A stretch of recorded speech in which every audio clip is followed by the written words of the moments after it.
Well, it was a great weekend for hoops here at the University of South Carolina. Of course, the men handling their business against Oklahoma State. And the Lady Gamecocks, they go up to Duke. An amazing one-point victory. They stayed #1. So it was a great weekend for basketball.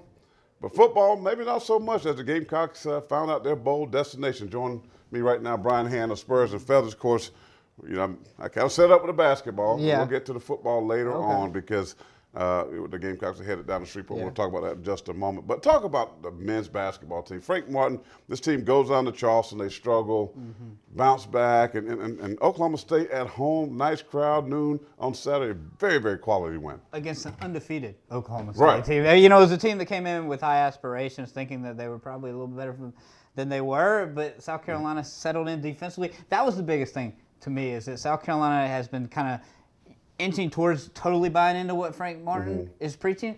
And that game kind of showed me that they're exactly where they expect to be. Well, with this basketball team, we know about, Ty Johnson. Yeah. We know about, Sin 803, Yeah. Sandarius Thornwell. Yeah. But guys, like Mackey, coming out the woodworks, playing really good basketball. Dwayne Notice had one of his best games a couple of games ago. Talk about these young guys starting to transition and believing in the Frank Martin system. Yeah, you can just see every time that he steps on the court, you can see Justin Mackey's confidence is growing, and we even wrote an article about that last week. Every time you're out there, you can see he's always a natural scorer. He's just trying to go back to what I was saying defensively, just trying to get into college defense, and I think he's there. And Dwayne Notice is coming off 27 against Marshall, 20 against Oklahoma State, co-SEC Player of the Week named today.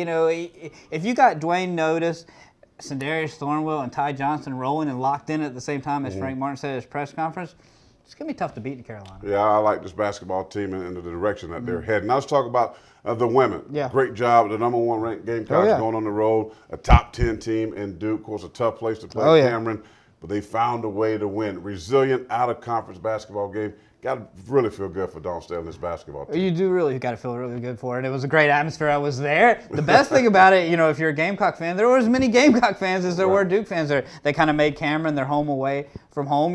Dawn said going into the game, the #1 thing she wanted to see was how her team would handle a hostile environment.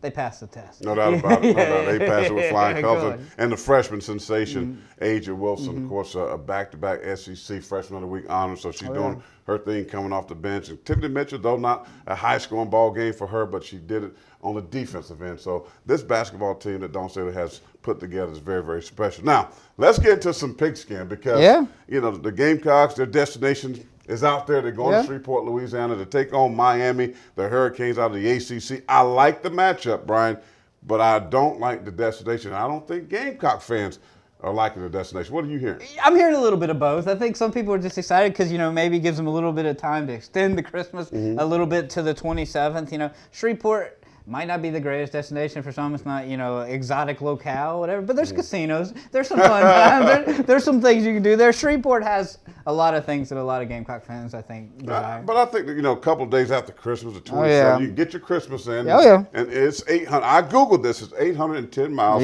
from Columbia to Shreveport, Louisiana.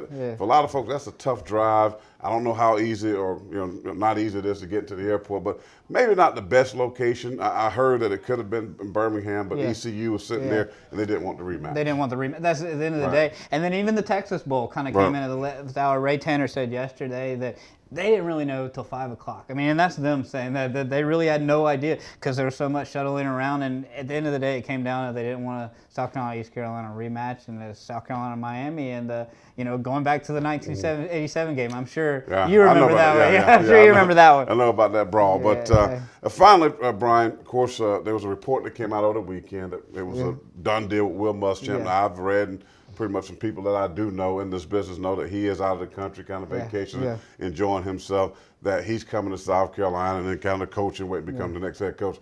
Any truth to that? I won't say that, even Spurrier alluded to it, there could be additions. That doesn't mean who it is. I don't think there's definitely no truth that it's a done deal. I think it could happen. I don't know. Right now, it's kind of a wait and see. And I think, everybody, only Spurrier and Muschamp know. And, I guess we're just going to find out later. All right, good stuff. Brian Hand, Spurs and Feathers. Well, that's going to do it for sports. I guess we will find out sooner or later about Will Muschamp. We'll be back. Wrap things up just a moment.